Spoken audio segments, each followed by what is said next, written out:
자, 오늘은 이제 박시백 화백의 35년 6권, 이제 드디어 1930년대 후반의 이야기죠. 이제 일제시대도 거의 끝나가고 있습니다. 이 책의 재밌는 점은 이제 그 총독별로, 총독이 한 명 올 때마다 한 권씩 바뀌고 뭐 그러는 것 같아요. 그래서 지난 5권의 총독이 우카키 총독이었잖아요. 그 우카키 총독은 그 농공병진 정책이라고 해서 우리가 흔히 말하는 식민지 근대화를 추진했던 게 우카키 총독이었고, 이번에 이제 미나미 총독이라는 사람이 들어옵니다. 그러니까 그 당시에 이제 조선의 대통령인 거지. 근데 미나미 총독은 내선 일체 정책을 폈다라는 거야. 내선 일체 정책. 근데 이제 그러면서 창씨개명이 나오고 뭐 이렇게 되는데, 그 핵심은 이제 결국 조선의 병참 기지화겠죠. 그러니까 우가기 총독의 어떤 농공병지 정책도 마찬가지고, 결국 철로를 깔고 이게 농업 생산력을 높이고 공장을 짓고, 그래서 이제 일본이 대륙으로 쳐들어가는데 대륙 침략의 어떤 전진 기지 역할을 하자, 병참 기지 역할을 하자라는 게 이제 그 총독들의, 우가키, 미나미 이런 총독들의 어떤 정책 목표였다, 이렇게 볼 수 있을 것 같아요. 그러다 보니까 자연스럽게 인력의 강제 동원 문제도 나오게 되는 거죠. 지금까지도 이슈가 되고 있는 두 가지가 바로 징용공 문제와 위안부 문제인데, 뭐 징용공 문제는 우리 군함도 영화에도 나온 것처럼 뭐 사실상 반강제로 취업 사기처럼 끌고 가서 엄청난 강제 노동을 시키고, 그 과정에서 죽기도 많이 죽고, 그리고 또 월급은 그냥 강제 저축을 시키잖아요. 말이 강제 저축이지. 강제 저축이라고 해서 사실상 안 준 거죠. 월급을 차압한 거고, 그리고 나서 전쟁이 끝나고 나니까 그거 주지도 않았죠. 그 일부 받아온 사람도 있지만 대부분 돌려주지 않아서 그 강제 저축됐던 돈을 돌려받자라고 그 증용공료였던 할아버지들이 소송을 걸고, 뭐 그 과정에서 이제 문재인 정부 때 뭐 큰일이 있고 뭐 그랬었죠. 그래서 일본이 그거에 대한 보복, 수출 보복까지 하고 뭐 그랬습니다. 근데 또 하나가 이제 위안부 문제인데, 위안부 문제는 이 책에서도 다루고 있지만 되게 복잡한 성격이 있는 것 같아요. 이게 그 일본이 중국으로 쳐들어가서 대륙에서 전쟁을 벌이다 보니까 이 성병 문제가 굉장히 심각해진 거야. 그 이 군인놈들이 무차별적으로 막 강간을 하고 이런 과정에서 뭐 이 사람도 사람 막 건드리면서 이제 성병이 막 만연해가지고 실제로 전투력에 손실이 일어나는 거죠. 성병이 일어나가지고 전투를 못할 상황이 되니까, 아 이건 정책적으로 뭔가 대안을 마련해야 되겠다. 뭐 성욕을 없앨 수는 없고. 그러니까 결국에는 이제 군에서 직접 관리하는 위안소를 만든 거죠. 근데 이제 이게 처음에는 직업 여성, 일본에 있는 직업 여성들이 있잖아요. 일본의 창녀. 직업 여성들을 데리고 와서 여기서 이제 일종의 그 위안소를 만들어서 성욕을 해결할 수 있게 해줬던 것 같은데, 이게 뭐 100만 명 이상이 뭐 그 중국으로 진출해서 전쟁을 하다 보니까 도저히 그 일본의 직업 여성으로는 다 해소가 안 되는 거지. 해결이 안 되는 거지. 그러니까 결국에는 식민지 백성들, 이게 조선뿐만이 아닙니다. 동남아에서도 끌려가고 심지어 유럽에서 끌려간 사람들도 있었어요. 그래서 유럽인들도 가서 이렇게 위안부에 동원됐는데, 이제 이게 이제 여러 가지가 그 여성을 갖다 대기 위해서 수많은 방법이 사용이 됐고, 대개는 이제 이걸 대행하는 업체가 있었다는 거잖아요. 업자들이 있었고, 그 업자들이 이제 원래는 직업 여성들을 이렇게 공급을 하다가 그걸로 숫자가 부족하니까 취업 사기를 한 거지. 그래서 이거 해외 취업이다, 해외에 가서 공장에 취업하는 거다라는 식으로 속여서 그렇게 해서 끌고 갔고, 근데 뭐 이왕 끌고 가서 거기서 뭐 어쩌겠어요. 그 다음에 그냥 꼼짝없이 당하는 거지. 그 다음에는 이제 이 일부 이렇게 총칼로 들이대가지고, 너 네가 안 가면 니네 가족들, 니네 부모님 큰일 나, 이런 식으로 해서 억지로 끌고 가기도 했다라는 건데, 제가 보기에는 당시 일제시대 상황으로 돌아가 보면 그런 요인들이 다 섞여 있었을 것 같아요. 그러니까 직업 여성도 일부 있고, 그다음에 취업 사기당한 사람들도 일부 있고, 강제로 끌려간 사람들도 일부 있고, 그런 것들이 다 섞여 있는데, 근데 이제 지금에 와서 위안부가 이슈가 되는 건 그런 요소들을 다 각자 자기의 정치적 필요에 의해서 과장하는 거죠. 예를 들면 일본 측은, 또 우리가 아는 그, 그, 그 반일 종족주의 이영훈 교수 이런 사람들은, 아니다 이거 지금 여성이 자발적으로 간 거다라고 하는 측면에 초점을 맞춰서 이건 자발적인 성노동이었다, 이렇게 주장하는 사람들이 일부 있고, 또 우리가 이제 귀향이라는 영화에 본 것처럼 우리 이른바 그 소녀상 만드는 어떤 정의기억연대 같은 윤미향 같은 그 시민운동가들의 입장에서는 강제로 납치됐다는 측면에 초점을 맞춰서 주로 그렇게 강제로 납치되거나 취업 사기 당한 사람들의 이야기를, 그걸 중심으로 서사를 만들어서 그걸로 이제 또 시민운동을 하는 거죠. 그리고 기부도 받고 소녀상도 건설하고 뭐 이렇게 가는 겁니다. 그래서 사실은 이게 거의 뭐 이미 거의 100년 가까이 시간이 흐르고 나니까 정말 실체적 진실을 찾기가 굉장히 어려운 문제인 것 같아요. 다만 이런 요인들이 다 섞여 있는 문제였다, 그거는 우리가 이해를 해야 될 것 같고 그 어떤 점에 주목하느냐에 따라서 전혀 다른 서사가 만들어지는 거죠. 다만 이제 아마 진실은 그런 것들이 섞여 있었을 것이다. 이렇게 보는 게 지금으로서의 합리적인 판단인 것 같습니다. 그다음에 이제 징병제의 전 단계로 지원병제가 이것도 내선 일치를 하니까 이게 지원병이라는 게 지금은 우리가 억지로 끌려간다. 징용이다라고 생각하는데 징용이 실제로 일어나는 건 1940년대 그 전쟁 막바지로 갔을 때 조선인도 강제로 징집을 하는 거지. 이 30년대까지만 해도 전쟁터에 가는 것 자체가 국민으로서의 어떤 어떻게 보면 그 의무이면서도 권리이기도 한 거예요. 왜냐면 전쟁터에 가면 그만큼 출세할 수 있는 기회도 많아지죠. 전공을 세우면 또 승진할 수도 있고 뭐 그랬기 때문에 조선인들은 전쟁터에 가고 싶어도 받아주지도 않았어요. 이 뒤에도 나오지만 러시아도 그랬다는 거 아닙니까? 소련도 그 카자흐스탄 강제 이주된 분들이 전쟁 지원하고 싶어도 군인으로 받아주지도 않아서 몽골로 국적을 속여갖고 막 지원하고 막 그랬다는 거 아니에요? 그만큼 이제 전쟁을 받아주지도 않았는데 그래도 미나미는 이게 조선인들까지도 이 병력을 동원해야 결국엔 이 대륙 전쟁을 이길 수 있다 이렇게 생각을 해서 지원 병제를 시범적으로 실시했고 그 지원병이 초창기에 지원율이 엄청 높았다는 거예요. 그러니까 이걸 해야 내가 조선에서 그나마 출세한다고 생각하는 젊은이들이 많이 지원을 했고 그래서 사실 친일파들도 이걸 적극적으로 홍보한 이유가 이렇게 해서 지원이 잘 되면 이게 장기적으로 징병제로 이어지고 징병제로 이어지면 그다음에 참정권을 주장할 수 있다는 거지. 그래서 일본 의회, 일본 제국의회에 조선인 대표가 갈 수 있다. 이게 이제 이광수의 생각인 거죠. 최남선의 생각인 거고. 그 대표적인 친일파들이 이제 이런 지원병을 적극적으로 나서라고 홍보를 했던 이유는 이게 결국엔 조선인들의 참정권으로까지 이어져서 조선인들도 진짜 일본인처럼 살 수 있다라고 하는 생각을 했던 건데 그건 이제 그냥 꿈 같은 얘기였고 그냥 어떻게 보면 자기 합리화, 자기가 친일파로 호의호식하고 사는 거에 대한 자기 합리화 논리였을 수 있겠죠.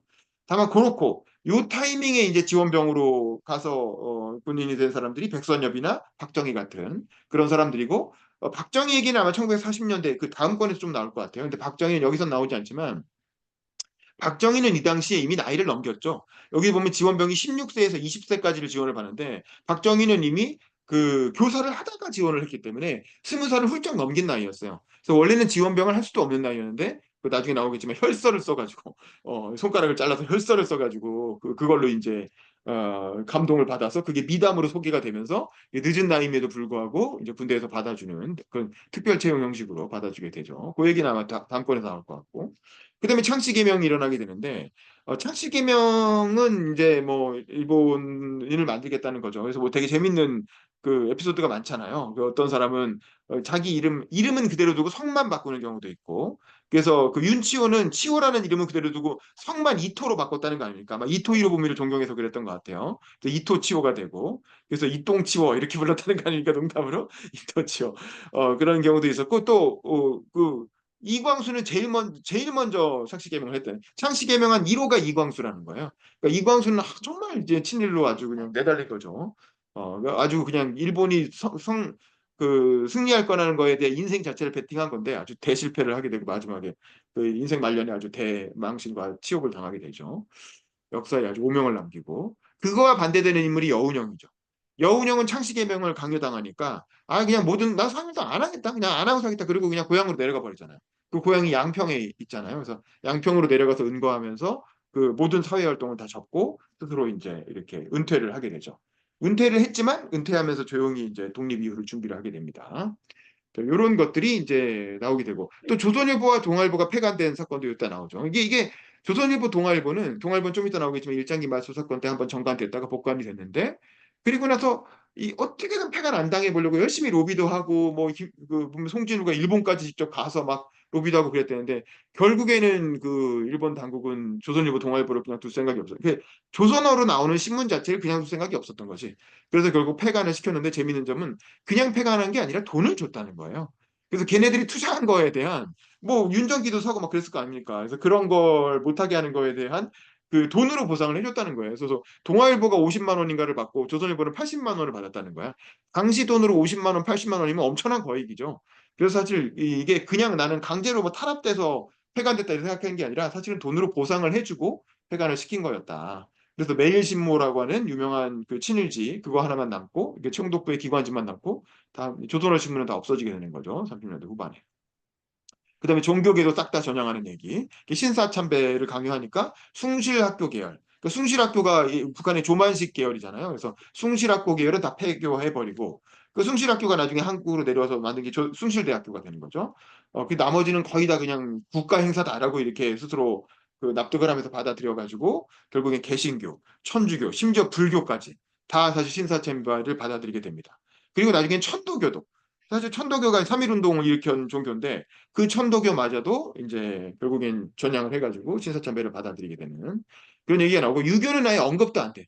유교는 이미 3.1운동에 참여를 안 하면서 완전히 종교로서의 권위를 그 국가적인 어떤 권위를 다시 이제 상실하게 되는 거죠. 그래서 유교는 이제 아예 리타이어. 그러니까 유교가 결국 해방 이후에 아무 힘을 못 쓰잖아요. 유림 세력이 아무 힘을 못 쓰고 완전히 소멸되게 되는 게 결국에는 이제 이때의 과정인 것 같습니다.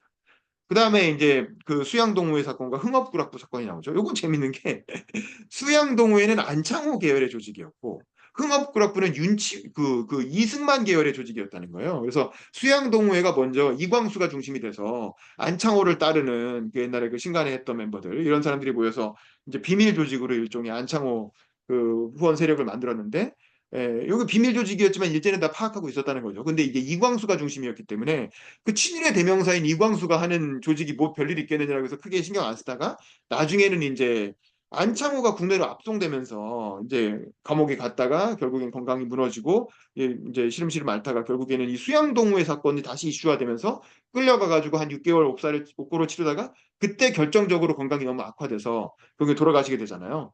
그래서 안창호 선생이 뭐 좀 이따 얘기했지만 안창호 선생이 돌아가시고 나니까 이 수양동호회는 이제 아주 이렇게 급속하게 친일 단체로 그냥 변모하게 되고 결국에는 해산하게 되죠.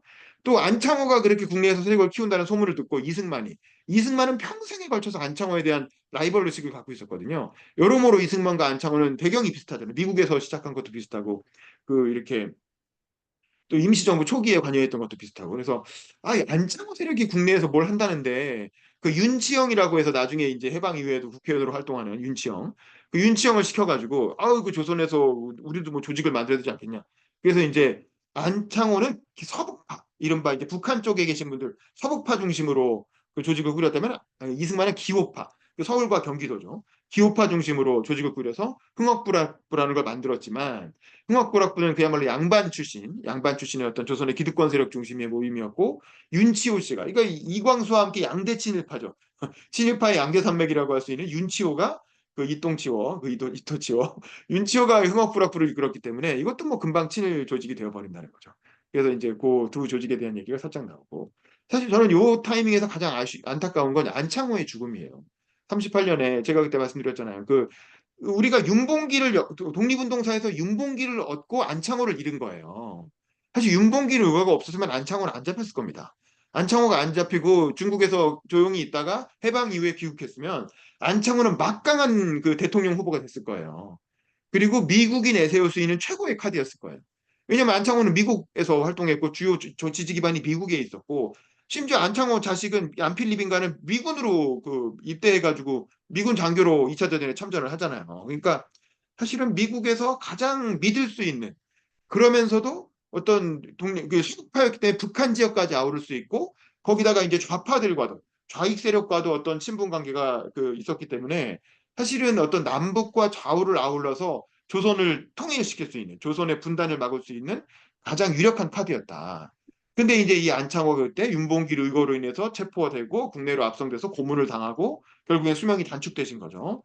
젊은 나이에 뭐 젊다고는 할 수 없지만 60 다 돼서 돌아가신 거니까 그래도 한 5년만 더 살았으면 해방 이후에 60대 중반에 그 대통령하기 딱 좋은 나이에 그 활동을 할 수 있었을 텐데 이때 하여간 돌아가시기 너무나 안타깝고 사실 해방 이후에 분단을 막을 수 있는 지도자가 제가 보기엔 독립운동가 중에 두 명이 있다면 한 명은 안창호고 한 명은 이제 여운형이었다는 생각이 들어요. 근데 안창호는 이때 죽고 여운형은 47년에 암살당하고 그러면서 결국 우리나라는 분단으로 가게 되는 거죠.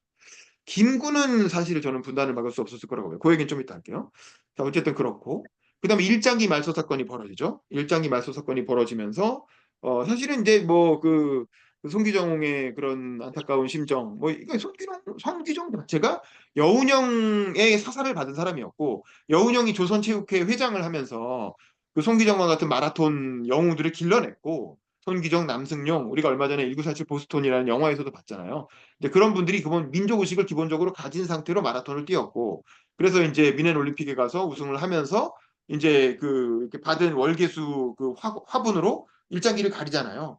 그걸 보고 여운형이 그 손기정 군 잘했다 이렇게 하면서 일장기를 말소를 했는데, 조선중앙일보는 굉장히 화질이 흐려가지고 티가 안 난 거지. 그냥 화질이 흐려서 저절로 안 보이는 것처럼 그렇게, 그러니까 일솜씨가 있어야 돼요. 하더라도. 그러니까 여운형은 그걸 아주 깔끔하게 잘 처리한 거지. 일장기 말소를 하면서 피해는 안 보게끔 잘 처리했는데, 그거를 흉내낸 동아일보는 이제 그 송진우 사장이 이제 여운형에 대한 그런 라이벌 의식이 있었기 때문에, 어이씨 여운형이 한다는데 우리도 해야지.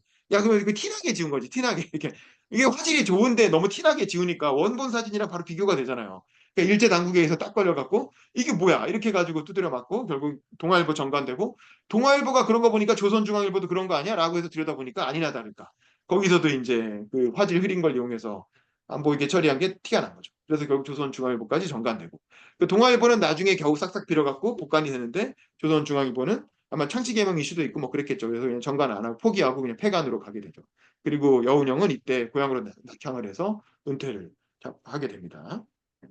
그 얘기가 나오고, 그래서 노동운동, 대중운동 얘기도 나오지만 요거는 그냥 살짝, 또 이때부터는 그 사집내가 워낙 탄압이 심해지기 때문에 뭐 박헌영도 살짝 활동하고 그러죠. 근데 이제 군국주의화가 심해지면서 도저히 그렇게 그 뭐 그냥 바로 총칼로 죽여버리고 진압을 해버리니까 도저히 뭐 하기가 어려운 상황으로 가고 있는 거죠. 그러면서 이제 해외 얘기로 독립운동 이야기로 넘어갑니다. 그 이때 독립운동에 아주 그 활약을 했던 게 바로 동북항일연군이라는 거죠. 동북항일연군은 이제 중국공산당, 그 모택동 산하의 중국공산당의 일부였던 건데, 사실 요 전에 나오는 게 이제 그거잖아요. 그 장항량이 장개석을 연금시키는 그 시안 사건이 일어나면서, 그러면서 이제 중국이 좌우 합작을 먼저 하게 되죠. 중국의 좌우 합작을 통해서 그 일본과 맞서 싸워야 된다라는 강한 어떤 중국 내 의지가 모아지고, 그 중국군의 일부로 조선인들도 참여를 하게 되는 거죠. 그러면서 만주에서 아주 치열하게, 그 연해주와 만주 일대에서 치열하게 이제 일본군과 전투를 벌이게 되는데, 요때 바로 스타로 떠오르는 게 김일성인 거죠. 그러니까 김일성은 그 실제로 보면 초창기에 동북항일연군에서 김일성의 역할이라는 건 1로군의 2군의 6사장이라는 거야.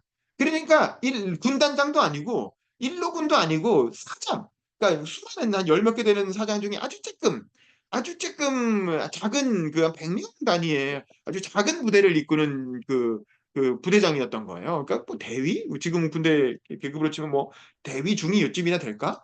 나이도 젊었고, 나이도 20대 26, 7 젊은 나이였고. 그러니까 사실 별거 아니었어. 별거 아닌 수많은 그냥 그 동북항일연군의 그 부대장 중에 하나였는데, 다만 그 원로부대미였던 김일성이 그렇게 우뚝 설 수 있었던 건, 일단 다른 지도자들이 다 죽었다는 거예요.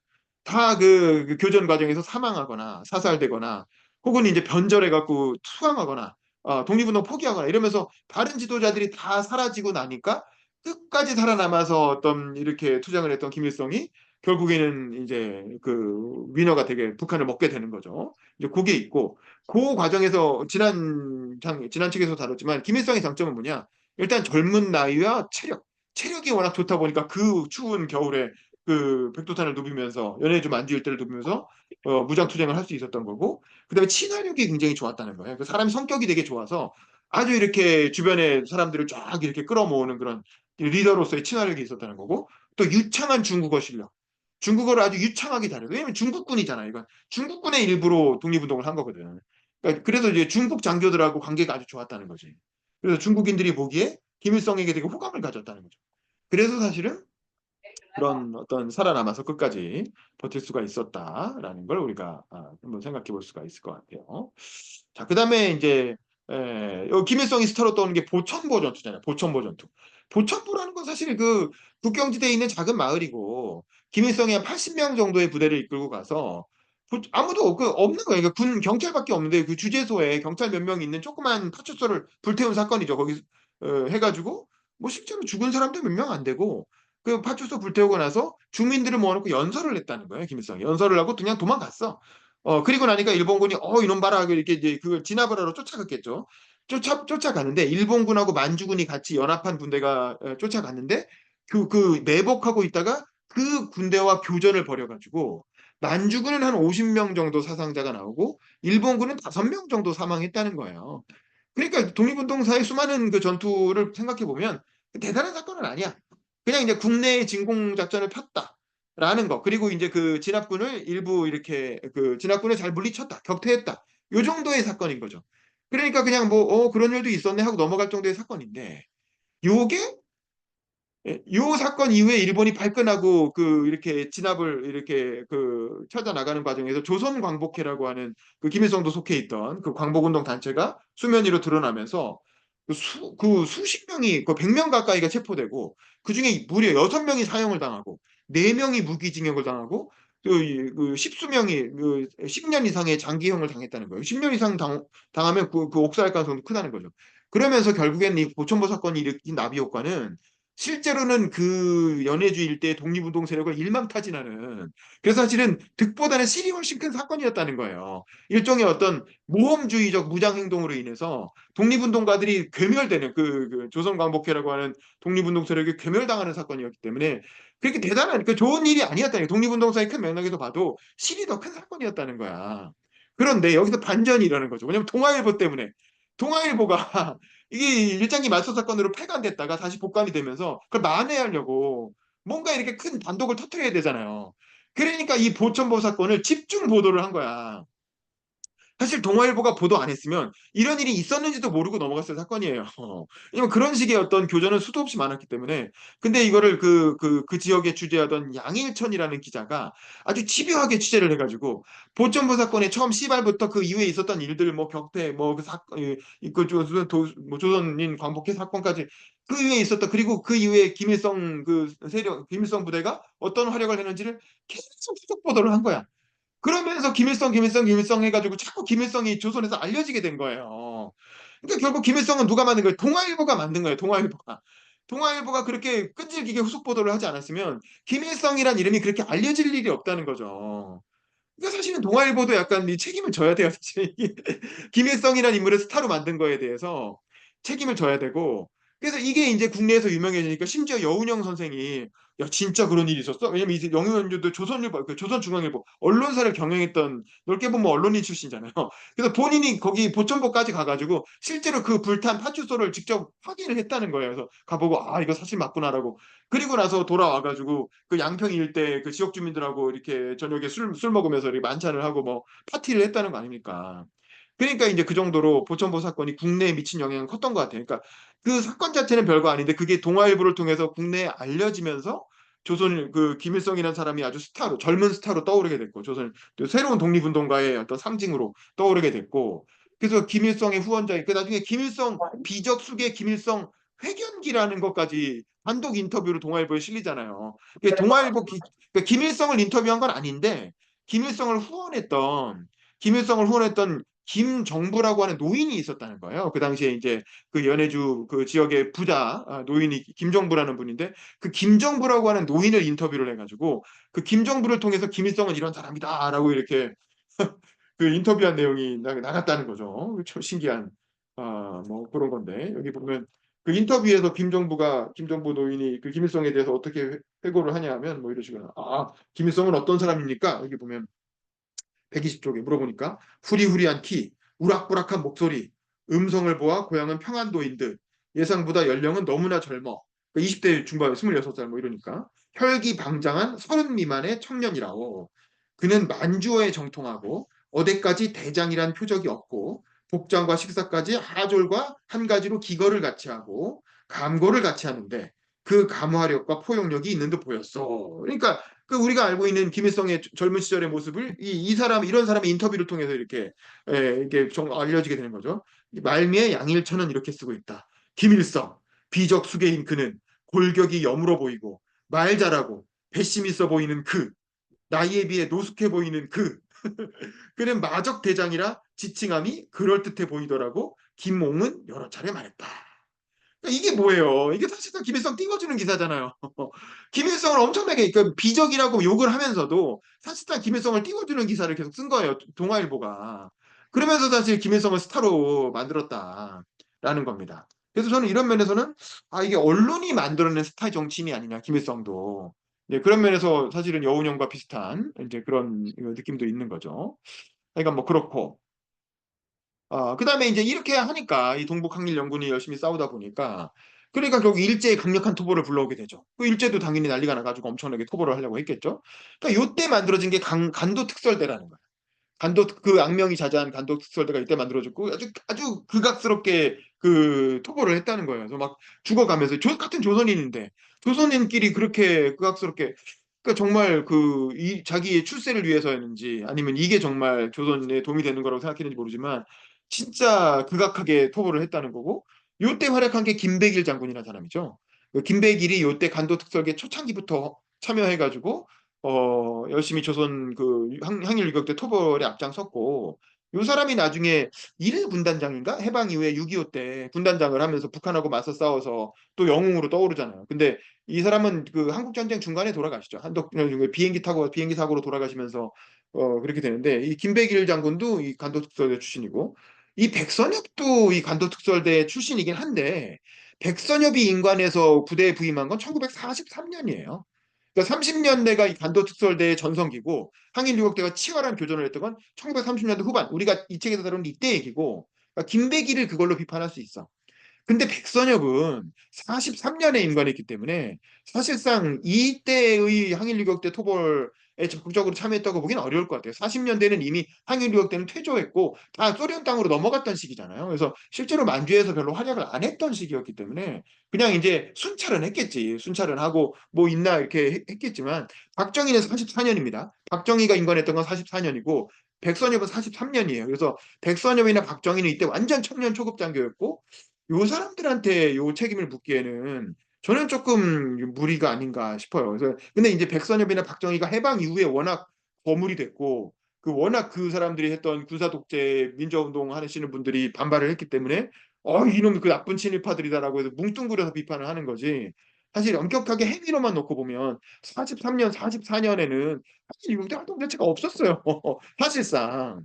그래서 치안 유지 활동 정도는 했을지 모르지만 저는 이걸 가지고 이분들을 비난하는 건 좀 논리적으로는 좀 안 맞지 않나 이런 생각이 들어요. 그리고 이 항일 유격대들은 이 30년대 후반의 토벌 작전 과정에서 대부분 사살되거나 그 양징이라든가 그 유명한 그 중국인들이죠. 이런 사람들 다 사살되거나 아니면 이제 투항하거나 투항해서 오히려 간도 특설대 편으로 붙어가지고 토벌에 앞장서거나 뭐 그런 일들이 일어나게 되죠. 그러면서 이거 그냥 다 죽게 생겼다. 여기 있으면 다 죽는다 이러니까 결국에는 그 소련 측의 결정으로 그 중국 공산당 측의 결정으로 그냥 소련으로 들어가라. 소련으로 들어가서 그냥 그 전력을 보존해라. 이렇게 가지고 그냥 소련으로 들어가게 되죠. 그러면서 소련과의 연계가 생기면서 김일성이 소련의 어떤 후원을 얻고 해방 이후에 돌아오게 되는 거죠. 그 다음에 마지막으로 이제 중국 관내. 그 이제 항일 유격 때는 약간 중국 공산당 휘하에서 있었던 그 무장 독립 부대들의 거고, 그럼 중국 관내에 독립운동가 주류들이 있잖아요. 독립운동을 했던 우리가 아는 그 유명한 독립운동의 주류 세력들은 뭘 하고 있었느냐? 그러니까 여기서 이제 좌파 독립운동 세력과 우파 독립운동 세력이 있잖아요. 중국 내에서 좌파 독립운동 세력을 이끌었던 건 그 유명한 의열단의 약산 김원봉이죠. 김원봉은 이때는 더 이상 아나키스트가 아니에요. 정치인이 돼 있었어요. 이때쯤 되면 굉장히 그 유력 정치인이 돼 있었고 유력 정치인으로서 이른바 이제 그 원래 안창호가 했던 민족 유일당 운동을 안창호가 중간에 잡혀 들어가고 나니까 김원봉이 이끈 거예요. 따지고 보면.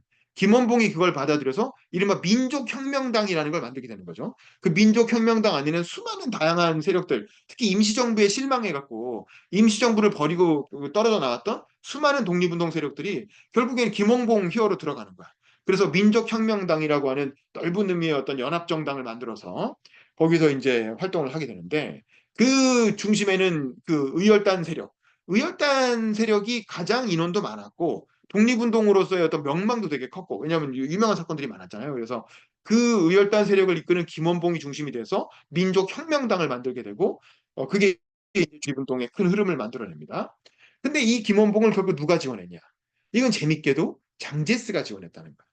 그러니까 이게 모택동이야. 모택동은 돈이 없었죠. 모택동은 권력이 없었으니까. 그래서 결국 그 중국을 먹고 있었던 장제석이 김원봉을 지원했고 그 장제석은 우파 국민당 세력인데도 좌익에 가까웠던 아나키스트 김원봉을 지원한 거예요. 왜냐면 김원봉이 일본하고 싸우니까. 그래서 김원봉도 그게 좀 곤란했던 거죠. 아니, 장개혁 지원을 받는 게 맞나? 이래갖고 다른 그 모택동 그 공산당 계열의 재정 지원도 받아보려고 했는데 그 중국 공산당은 이때만 해도 장개석의 탄압에 쫓겨서 뭐 대장정하고 이러던 시절이니까 돈이 없어. 그러니까 내가 정치적으로는 연대를 할 건데 돈은 없다. 그러니까 돈이 없으면 뭐 도움이 안 되잖아. 그래갖고 결국에는 결국 장개석의 후원을 받으면서 좌익 세력을 이렇게 통합하고 있었는데 그러다 보니까 이제 이게 지청천이라든가 이런 다른 세력들이 보기에는 김원봉 결국 네가 다 하는 거 아니냐. 물론 이제 그렇지 않았다는 거예요. 의열단 입장에서 보면 인원수나 재정적 기여에 비하면 상당히 양보를 많이 했다는 거예요. 근데 그럼에도 불구하고 다른 독립운동가들이 보기에는 김원봉이 뭔데 저 김원봉이 다 하냐. 뭐 지청천 이런 사람 다 조소왕 이런 사람도 나름대로 큰 세력이잖아요. 독립운동 그 역할이 있는 사람들인데 명사들인데 이런 사람들이 보기엔 김원봉한테 이끌려 다니는 게 마음에 안 들었던 거지. 그러니까 결국엔 이런 사람들이 이탈해서 김구한테 넘어가게 되고 그럼 이때 임정은 어떤 상황이었느냐? 임정은 진짜 완전히 김구 개인 사당화돼 있는 거예요.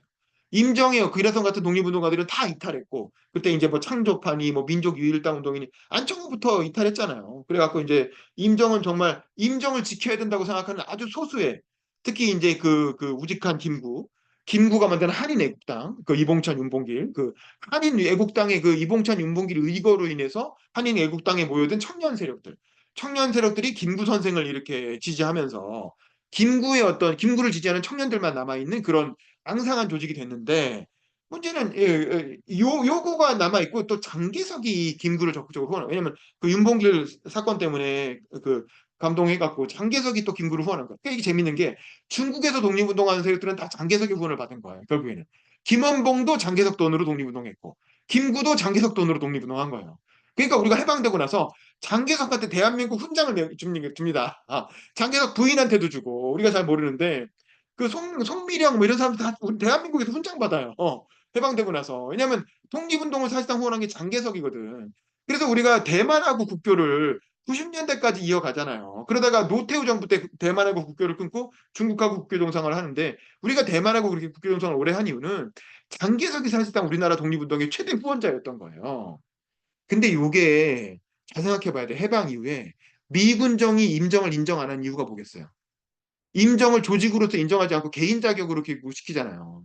그 이유가 뭐겠어? 임정은 장개석의 돈을 받는 조직이었다는 거죠. 그래서 임정이 조직으로서 들어오면 이건 친장개석 정부가 국내에 세워지는 거라고 생각을 한 거야. 친중국 정부가 세워지는 거죠. 그러니까 임정을 조직으로서 인정하지 않은 거예요. 그리고 개인 자격으로 후원 기획하라고 한 거죠. 그러니까 이 돈을 받는다는 건 다 그 장단이 있습니다. 돈을 받아서 결국 그 돈 덕분에 이 중심이 될 수 있었지만 그게 결국 미국과의 관계를 소원해지게 만든 거고 미국의 불신을 받게 되는 거죠. 사실은 그래서 안창호가 저는 그 임정에 다시 복귀하지 않고 개인으로서 활동했던 이유도 그런 거라고 봐요.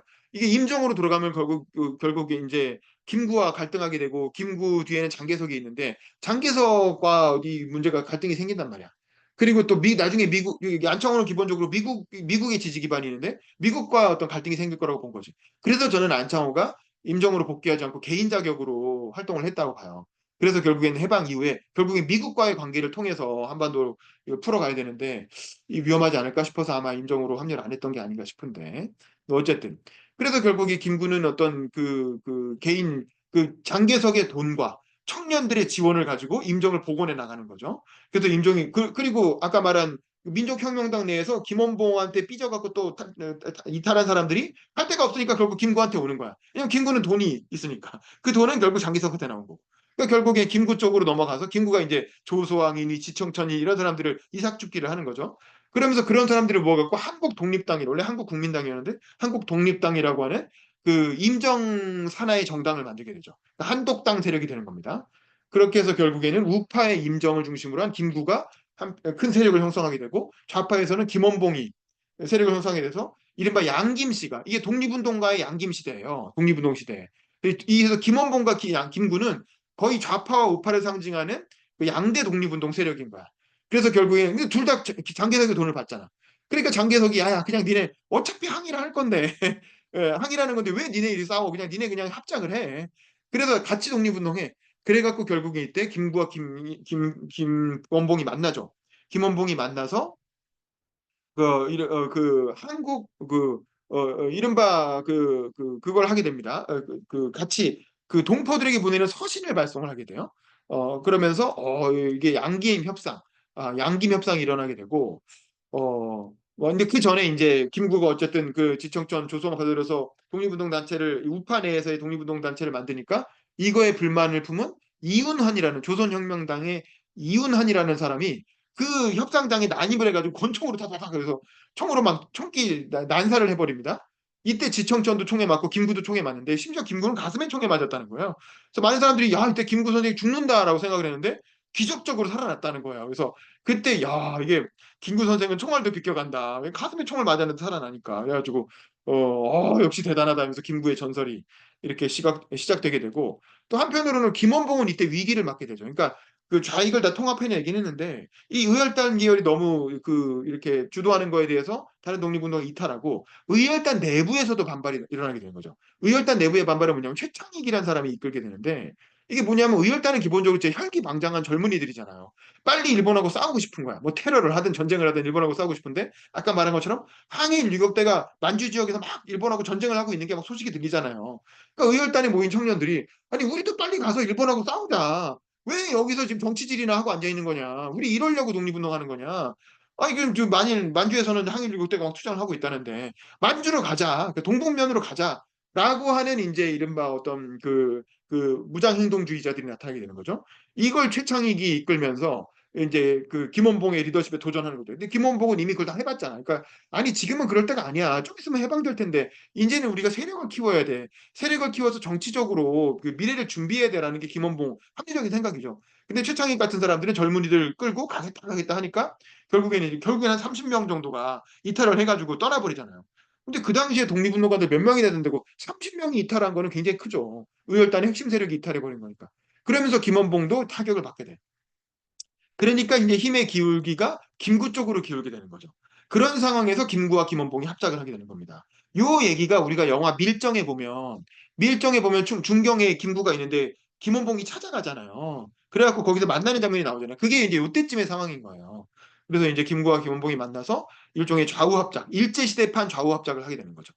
그래서 이제 결국에는 김원봉은 조선의용대라는 부대를 만들고 김구는 한국광복군이라는 부대를 만들어서 이제 어쨌든 군사적인 행동을 준비하게 되는데 김원봉의 조선의용대는 최창익이 30명을 데리고 이탈해 버리는 바람에 사실상 핵심 세력이 빠져나가게 되고 나중에는 그래서 조선광복군으로 들어오게 되죠.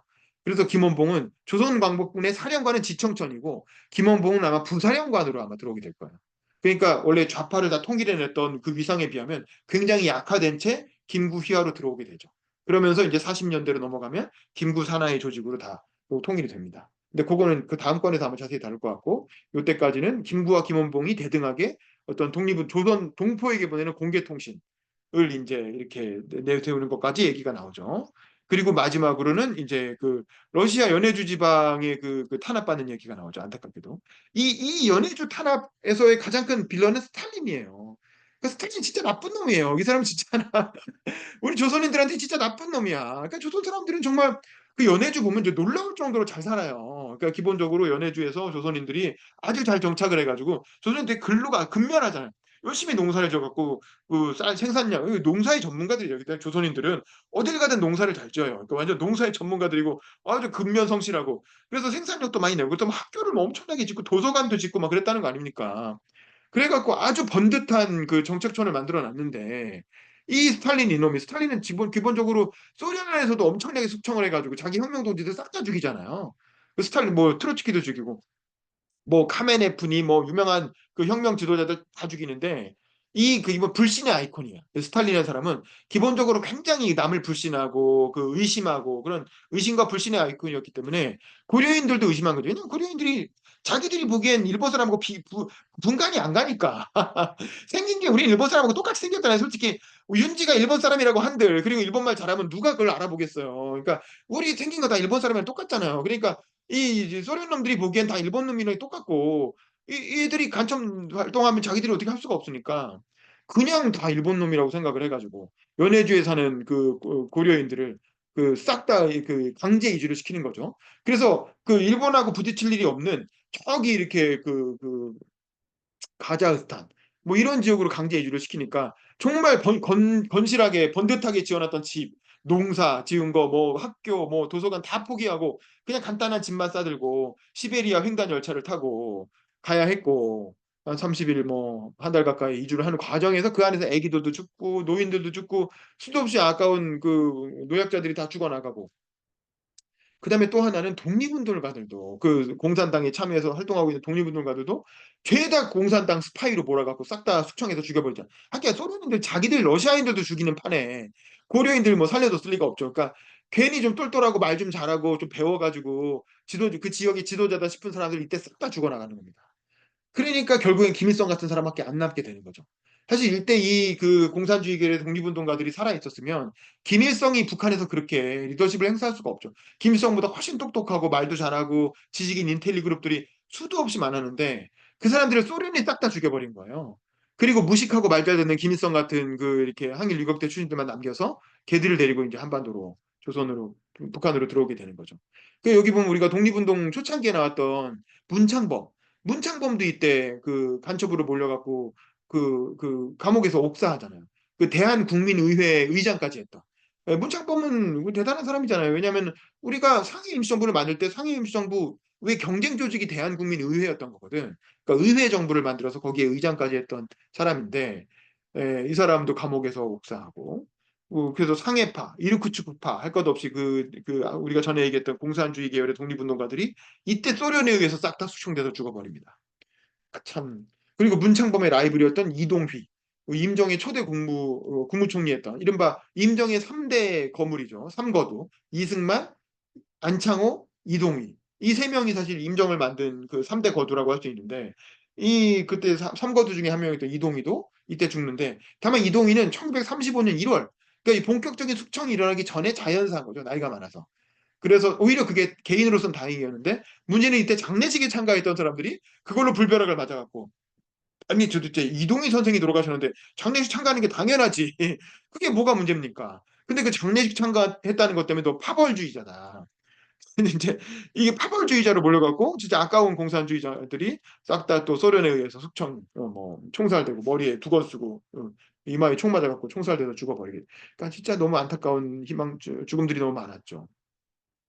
그래서 잘 살고 있던 연해주 한인들이 스탈린의 명령으로 이재상한 게 그래서 이 시베리아 횡단 철도라는 게 그게 결코 낭만적으로 볼 게 아니에요. 시베리아 횡단 철도 타고 유럽 간다 뭐 이런 얘기 하는데 그 철도 여행이라는 게 결코 그렇게 즐거운 여행이 아닙니다. 실제로 최근에 시베리아 횡단 철도 타고 여행 갔다 오신 분들 얘기를 들어봐도 진짜 무미건조한 허허벌판이 진짜 이게 하루 정도는 재밌지만 그걸 일주일, 이주일 그렇게 타고 간다는 게 결코 좋은 여행이 아니에요. 그게 여행의 질이 좋은 게 아닙니다. 그래서 그거 타고 배 타고 가는 게 훨씬 낫지 비행기 타고 가거나. 그래서 그거에 어떤 로망을 가지는 거는 제가 보기에는 되게 이렇게 잘못된 생각입니다. 한번 해보세요. 해보시면 아주 학을 띨 만한 볼 것도 없고 뭐 아주 뭐 별로 좋은 여행이 아닙니다. 다만 요때 마지막에 홍범도 그 장군 얘기가 나오죠. 홍범도만은 무사히 천수를 누렸다는 겁니다. 40년대까지. 왜냐면 너무 노인이었고 그리고 이제 그 홍범도 그 봉오동 전투, 청산리 전투에 대한 그 기록이 그 영웅성이 확실히 있었기 때문에 소련도 홍범도는 건드리지 않았다는 거죠. 그리고 다만 자유시 참변 때는 소련 편을 들었다는 거예요. 그래서 이게 민족을 학살하는 편에 섰다. 뭐 이런 논란이 홍범도 사건이 있었을 때 있었는데 그렇다고 뭐 적극적으로 학살을 했다기보다는 그 자유시 참변 당시에 어쨌든 현실적인 판단을 했다. 뭐 이렇게 이 박시백 부은 그렇게만 얘기하고 있어요. 자세한 어떤 역할을 했는지 잘 안 나오고 그냥 어쨌든 소련 편을 들었다라고만 나오고 그리고 나서 카자흐스탄으로 강제 이주됐을 때는 고려극장 그 고려인들이 만든 고려극장이라는 극장이라는 게 영화보다는 주로 연극을 상영하는 곳이었던 것 같아요. 그 고려극장에서 수의를 했다고 하는데 뭐 수의장을 했다고 해요. 수의장. 그래서 우리가 생각하는 것처럼 뭐 이렇게 엄청 비참하게 살았다기보다는 그래도 그 지역에서 일자리가 없으니까 수의장을 한 거지. 그 수의가 또 노인들이 하기 좋은 직업이잖아요. 그래서 그 지역의 유지로서 그냥 존경받으면서 사셨던 것 같고 왜냐면 연극 홍범도가 거기 상영했다는 거 아닙니까? 홍범도의 그 봉오동 청산리 전투를 다룬 연극을 거기서 상영하는 걸 수의장으로서 봤다는 거예요. 그러니까 그 지역에서 그래도 존경받는 그 원로로 대접받으면서 사신 것 같아요. 그리고 이때 소련 공산당으로도 가입했다는 건데 요게 논란이 된 게 뭐냐. 그래서 나중에 이 사람 공산주의자였던 거 아니냐라고 이제 해서 육사에서 그 동상 철거하는 명분이 됐는데 이때 소련 공산당에 가입한 거는 그냥 생계형 가입이었던 것 같고 그리고 또 하나는 2차 대전에 참전하려고 가입을 했다는 거예요. 1943년에 들어갔으니까 39년이면 아직 살아계실 때잖아요. 그래서 노인임에도 불구하고 본인이 또 이렇게 명사수니까 나 이 일본 놈들하고 이번에 싸워야 되겠다. 그래서 태평양 전쟁이 벌어지고 그러니까 자기가 2000년에 참전하겠다고 그래서 공산당에 가입했다는 거예요. 그러니까 전 마지막까지 일본과 싸우기 위해서 최대한 노력을 다 하신 거고 근데 너무 노인이었기도 했고 알다시피 그 당시만 해도 소련은 일본하고 싸우지 않았어요. 왜냐면 몰래 이렇게 서로 불가침 조약 같은 걸 맺고 일본은 태평양 전쟁에서 미국하고 싸웠고 소련은 독일하고 싸우느라 정신이 없었고 소련이 참전한 건 1945년 해방되기 직전이잖아요. 그래서 일본하고 싸우지 않았어요. 그래서 참전할 일도 없었던 거지. 그래서 홍범도 장군도 별로 이렇게 실제로 참전을 하지 않고 43년이면 거의 뭐 그 해방 직전까지 천수를 누리다가 75세로 돌아가신 거죠. 다만 우리나라에 문재인 정부가 괜히 그 데리고 와 모셔와가지고 괜히 그 모셔와서 현충원에 묻고 그거 갖고 너무 세리머니를 세게 하는 바람에 우파를 자극했지. 그래서 홍범도도 뭐 문제 않는 거 아니야? 왜냐면 뭐 문재인이 이렇게 칭찬을 하니까 뭔가 나쁜 놈일 것이다 해가지고 괜히 우파 쪽에서 역사를 캐니까 뭐고 소련 공산당에 가입했던 거 뭐 이런 게 나오니까 그 육사에 그 동상 설치한 걸 문제 삼아 갖고 윤석열 정부에서 결국 동상을 철거해 버렸죠.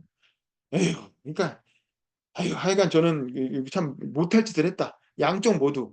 괜히 그걸 갖고 너무 이렇게 쇼잉을 한 것도 조용히 그냥 모셔왔으면 좋았을 텐데 괜히 그거 갖고 너무 이렇게 문재인 정부에서 너무 이렇게 그걸 갖고 세리머니를 하니까 그걸 갖고 반발하는 우파가 또 집권하고 나니까 다시 동상 철거하고 이게 좀 하여간 양쪽 다 정치적으로 홍범도를 좀 이용한 거 아닌가 싶어서 저는 좀 안타깝다는 생각이 듭니다. 후손으로서 참 못할 짓을 한 거죠. 어쨌든 결국 이 시기를 통해서 이 시기의 역사를 통해서 해방 이후의 정치 구도가 잡혀 나가는 걸 우리가 볼 수가 있죠. 이게 중요한 거는 김구와 김일성의 위상이 급속도로 높아진다는 겁니다. 김구와 김일성은 요 전까지만 해도 그렇게 중요한 독립운동가가 아니었어요. 근데 요 때를 거치면서 지난 5권의 과정과 6권의 과정을 거치면서 김구와 김일성이 굉장히 중요한 행위자로 우뚝 서게 되죠. 그리고 안창호나 이동희 같은 독립운동을 초기에 이끌었던 1세대 독립운동가들이 돌아가시면서 리타이어하게 되고 그 다음에 한때 김구와 양대 산맥이었던 김원봉은 점점 일개 세력으로 약화되고 있죠. 그 약화되고 그다음에 여운형은 국내에서 굉장히 활약을 했지만 요때 은퇴를 하게 돼요. 국내 활동을 은퇴하면서 양평으로 가서 조용히 은인자중하면서 때를 기다리는 거죠. 그러면서 이제 여운형이 해방 이후에 다시 등장하기 위한 준비를 하고 있고 이승만은 미국에서 정치질을 하는 거죠. 그래서 흥업구락부 사건처럼 미국에서 있으면서 미국 조회를 상대로 로비 활동을 하면서 그러면서 이제 국내에서 자기 세력을 만들려고 윤치형을 통해서 뭐 작업을 하다가 실패하는 그래서 친일파만 더 키우게 되는 그런 얘기가 그런 상황이 묘사가 됐는데 이게 결국 이제 7권으로 가기 위한 준비면서 해방 이후의 정치 구도, 그 정치 세력이 형성되는 과정을 우리가 6권을 통해서 볼 수 있었다. 그런 면에서 되게 재밌는 과정이었다. 뭐 이런 생각이 듭니다. 제 얘기는 여기까지 하도록 하겠습니다.